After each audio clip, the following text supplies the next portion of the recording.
At ease, patriots. It got pretty wild last week, and the fallout just keeps coming about the State of the Union address. Now, the Dems, they had an opportunity.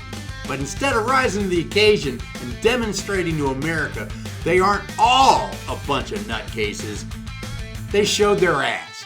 The most radical elements of their party were center stage, showing their true colors, division and disrespect for the American people. Now let's break down the chaos, shall we?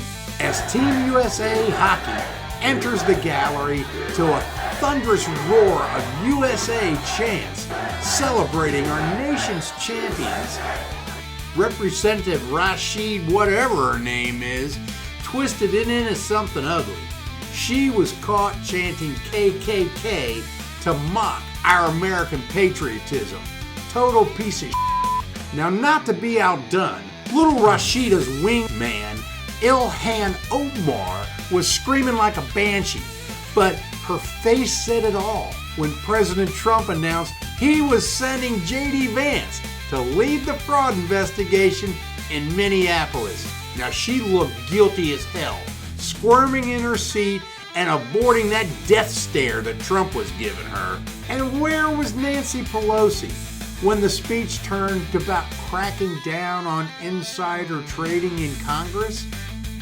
She was nowhere to be seen, ducking the spotlight on an issue that hits too close to home for Washington elite. And the Democrats' double standards on crime were on full display. They treat the crime scene of an anti-ICE terrorist like a shrine. Now, this guy was convinced by radical leftist and Democratic leaders that it was somehow a good idea to grab his gun and head downtown to confront federal agents. Bad idea. Yet, when it came time to standing for a grieving mother whose daughter was brutally killed, they just sat there. Total disrespect. They have no empathy for real crime victims. But the most telling moment came when President Trump asked everyone to stand if they supported putting Americans first. The Democrats, they stayed seated, refusing to rise for the country that gave them everything. Now it's clear, they don't love America. They're just here to exploit it for their own power and wealth.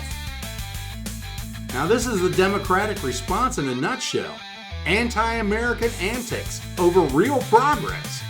If you love this country, it's time to demand better.